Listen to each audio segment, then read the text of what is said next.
ஓணம் பண்டிகை இன்று கொண்டாடப்படுவதை ஒட்டி குடியரசுத் தலைவர் திரௌபதி முர்மு உள்ளிட்ட தலைவர்கள் மக்களுக்கு வாழ்த்துக்களை தெரிவித்துக் கொண்டுள்ளனர்.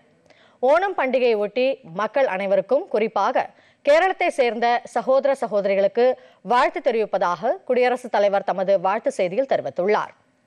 இந்த பண்டிகை அறுவடை திருநாளாகவும் கொண்டாடப்படுகிறது. கேரளாவின் செழுமைமிக்க கலாச்சார பாரம்பரியத்திற்கு உதாரணமாக திகழ்கிறது என்றும் அவர் குறிப்பிட்டுள்ளார். ஒற்றுமை, ஒத்துழைப்பு, நல்லிணக்கம் ஆகியவற்றை இந்த பண்டிகை நமக்கு போதிப்பதாக கூறியுள்ள அவர், தேசிய ஒற்றுமையை வலுப்படுத்த அனைவரும் இந்நாளில் உறுதி எடுத்துக் கொள்ள வேண்டும் என்றும் குடியரசுத் தலைவர் அதில் வலியுறுத்தியுள்ளார். முதலமைச்சர் மு.க.ஸ்டாலின் வெளியிட்டுள்ள வாழ்த்துச் செய்தியில், அறுவடை திருநாளாம் ஓணத்தினை எழுச்சியோடும் ஏற்றத்தோடும் கொண்டாடும் மலையாள மக்கள் அனைவருக்கும் ஓணம் நல்வாழ்த்துக்களை தெரிவித்துள்ளார். மேலும் நல்லாட்சி புரிந்த மாவலி மன்னனை நினைவு கூறும் கொண்டாட்டமாக இருக்கும் ஓணம் பொன்னோணமாக திகழட்டும் என்றும் முதலமைச்சர் தெரிவித்துள்ளார்.